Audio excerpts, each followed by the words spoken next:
Here's how to solo complete the main Easter egg on Citadelle Des Morts.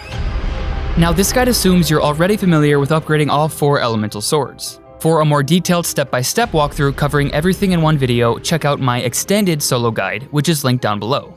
Now before we start, I just want to quickly recommend that you run with these augments. They're not absolutely necessary, but they definitely help when it comes to the boss fight. Also, go ahead and start your game with a shock charge and a Molotov. So with that being said, to kick things off, the first thing you'll need to do is follow the indicated hints on screen to gain access to the castle, open Pack-a-Punch, and then talk with Kraft in the dungeon. Now from here, you'll need to wait until round 10 in order to obtain the base sword and begin its 4 upgrades. So until then, we're gonna make a little progress on some future steps. During these early rounds, I'd recommend working on all the sword incantations, which are essentially just elemental tactical equipment. If you start these on about round 6 or 7, you can have them all complete by the time you're just starting the sword upgrades. These can be done in any order, so the first one we're going to start with is the light element. If you make your way to the dining hall area and shoot this crystal that's just above Vulture, it'll reflect a beam of light. You now have to shoot the crystal to change the beam's direction. You'll do this until the beam turns solid and connects with another crystal. After that final beam is finished, a brooch will be revealed, which you can pick up, then bring back over to the dining hall where a lion symbol will appear on the floor. Go ahead and place down the item, which will spawn a wave of zombies. Now you just have to charge the item with about 20 zombie souls until it kills everything off. The light element will then rise from the floor, and you can now move on to the next one. Next, for the lightning element, you'll need to collect a horseshoe, which can be shot down from above this doorway in the hilltop area by Deadshot. Once you've got that, you'll then need to interact with the cannon so it'll launch you back to spawn. During this, you'll be struck by lightning, and if you look to your left or right after landing, a small storm will appear in the sky. When you head over there, the storm will start spawning a few zombies, but all you need to do is collect the now electrified horseshoe, then make your way back to spawn and place it down at this stag symbol to activate another soul box. Next up is the void element. If you make your way to the stairs that lead down into the tavern cellar, you can actually use any kind of explosive to spawn the raven that's sitting at the end of the slide fast travel. The raven will then fly out into the sky, which you'll need to shoot down to collect its talent. From there, you'll then bring that item all the way over to the Undercroft area, and again, complete that soul box. Now, if you can't manage to hit the raven by using an explosive, all you have to do is just go down to the Pack-a-Punch room and use the slide. The raven can then be found at the very end of the slide, just before the turn. And finally, the last one is the fire element. Go ahead and make your way to the hillside ramparts area where there's going to be 3 pyres outside the map that you need to ignite. If you line yourself up as I do in the video, you can actually complete this using Molotovs. But if that's too difficult or you don't have enough salvage, you can always wait until you have the fire sword and then use the fireballs from that. Anyway, after igniting your last pyre, a doppelgas will eventually spawn, which you'll need to kill in order for it to drop the fire's ritual item. So go ahead and place that down in the castle's courtyard to complete the final soul box. With all 4 of those complete, you can now proceed to round 10 to finally begin the sword upgrades. Again, if you don't already know how to do those, check out the links down below. Now there are a few updates and tips that I'd like to share regarding these steps. During the fire upgrade, you can actually slide into zombies to kill them instead of using melee. This is much faster and easier to do, so give that a try for a smoother run. Also, for the lightning upgrade's first lightning rod, if you immediately head down into the dungeon area, the first one can be found attached to an armored zombie that should spawn right away as long as you have your sword out. And for the second lightning rod, you can actually use a shock charge on the power box instead of deadwire to save some salvage.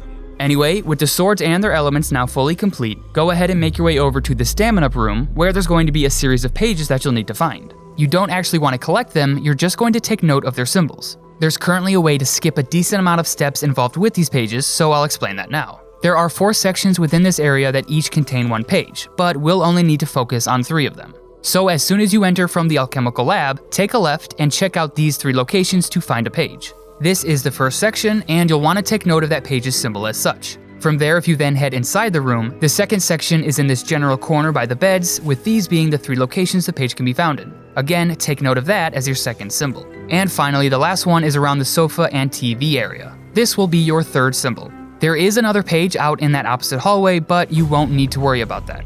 I'll explain that in just a moment, but for now, you have to visit each point of power trap around the map and look to see which ones are lit up to match the symbols you had on your pages. There are 6 traps in total, but only 3 of them will match your symbols. If you find one that has 2 outer rings, a center eye, and 8 spikes that are all lit up, that trap can be ignored. You're only looking for the traps that match your symbols. This order will be different every game, so you'll have to check down in the Pack-a-Punch room, in the dungeon, just outside the castle entrance in the courtyard, over by Deadshot in the hilltop area, and right next to the well in the village. There is one more trap in that same room with the pages, but that will always be your 4th and final trap, so we'll go ahead and ignore that for now. Anyway, once you found the trap that matches your first symbol, go ahead and activate it. Then you'll need to simply shoot zombies while standing inside the trap until it deactivates. Sometimes it can take anywhere from 10 to 15 kills, but it should end fairly quickly. So with that first one done, you can then go ahead and complete your remaining traps. In the end, as I mentioned, your final one will always be in the stamina room, after which an orb will travel down the undercroft staircase and reveal another set of symbols on this wall. Now what we've just done is skipped having to reveal 6 symbols at spawn, punch down a wall in the undercroft, and then shoot the same symbols in order from 1 to 6. You're then supposed to collect those 4 pages and place them down on a book, which will tell you what order to use the traps.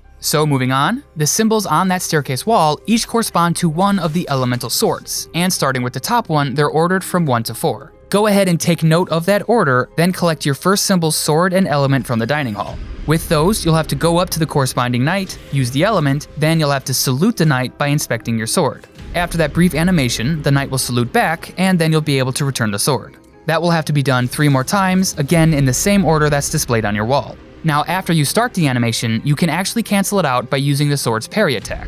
Anyway, once you've returned all the swords, the knights will fire 4 beams of light to create a mystic orb, which you can pick up after it lowers into the map. Now from here, you'll have to again visit each location where you collected the sword's elements to begin a series of challenges. These can be done in any order, so we're going to start with the light challenge. Before starting, go ahead and grab the light element, then head up the nearby stairs and place the mystic orb in this spot on the wall. When you interact with it, a wave of zombies will begin to spawn, as well as a series of glowing orbs. All you have to do is simply run through them so they fly back to the mystic orb. Now quite a lot of zombies will spawn during this, so you'll probably want to take some of them out so they don't touch any of these orbs. If they do, the orb will fade and you'll have to collect it elsewhere. After you've collected about 10 of them, the challenge will end and you'll be able to take back the mystic orb. Next is the fire challenge. So go ahead and swap swords, pick up the fire element from the dining hall, then place the mystic orb out in the castle's courtyard. Go ahead and start that up, then wait for a decent amount of zombies to gather. What you now need to do is use the fire element to burn and kill zombies, which will charge up the orb. You'll have 2 uses from the one we took in the dining hall, and if you still haven't completed the challenge after that, you can then collect the additional one from the element's original location off to the right. If you still haven't finished this after that 4th use, that's when you can then use the Fire Sword's Blast Attack or the Napalm Burst ammo mod. Anyway, once that's done, take back the orb, then you'll swap to the Lightning Sword and Element. Now head over to spawn and begin the challenge, again using your 2 charges to zap zombies, then the 2 extra ones or the Lightning Sword to finish it off if needed. After that, we'll then wrap things up with the Void challenge. Now for some reason, I found that the Void element is pretty lacking compared to the others. You can only get a handful of kills per use, so for this challenge, you're better off just killing zombies to build up the sword's special attack and then using that to charge the orb. After it's complete, you'll then be able to take back the Mystic Orb and place it on that wall with the elemental sword symbols. After a moment, the wall will open to reveal a hidden room where you'll need to interact with this Guardian Key 2 times to eventually collect it. And now you are finally ready for the boss fight. So here's what I'd recommend before jumping in. You'll obviously want to get as many perks as you can, as well as at least 1 fully upgraded weapon. I use the ray gun and GS45s, but honestly, you might be better off just using the power drill. I'll explain that in a moment, but you should also get stocked up on ammo, armor, and even a score streak like a sentry turret or the new hand cannon.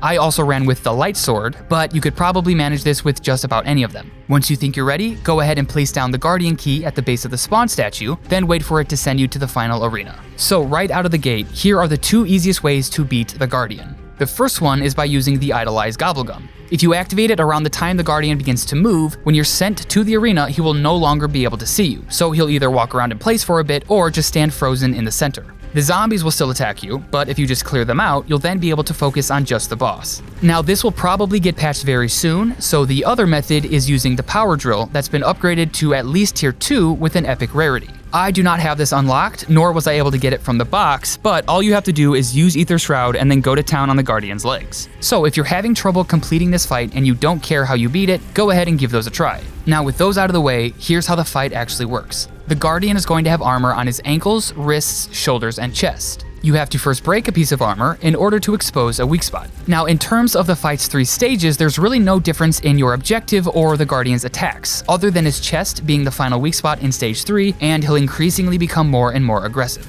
You should also keep in mind that lava will pour into the map at the end of each stage, which is going to essentially shrink the arena. So definitely try to avoid the surrounding lava. Now I tested a handful of different methods to try and find one that worked best for me. If you bring in a hand cannon, you can immediately use either Shroud before the Guardian's health bar shows up to break off at least 3 to 4 pieces of armor. Then from there, all you have to do is fire away at any of those weak spots. Or you could place down a sentry turret to apply constant damage while you try to take out some zombies. Either way, I would definitely recommend just running around the arena to first clear out the zombies before focusing on the Guardian. It'll be much easier when there's nothing else you have to worry about. As for the Guardian's attacks, he'll stomp you if you get too close, fire lava if you go too far, or slam the ground with his hammer to send out a wave of molten rocks. If you have absolutely no armor during any of those attacks, you will quickly go down, so keep an eye on your plates.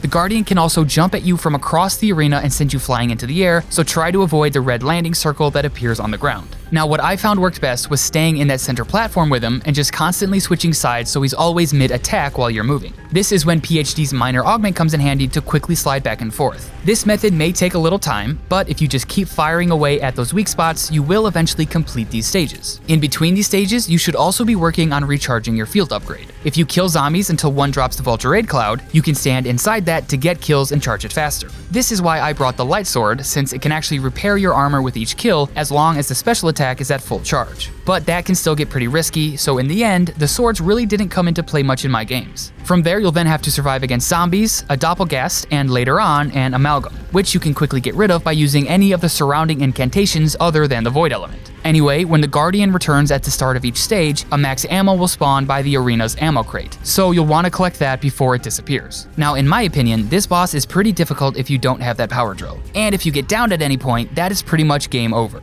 But if you can pick yourself back up and get to full health, go ahead and just save and quit. At this point in your game, the Easter egg is already done, so this will not mess anything up. And when you load back in, you'll be right where you were just before entering the boss fight. All you'll have to do is pick the Guardian key back up from the hidden room, then flip the round. If you don't flip the round, you won't be able to save and quit again if needed. Then from there, you can give the fight another attempt without having to redo the entire Easter egg.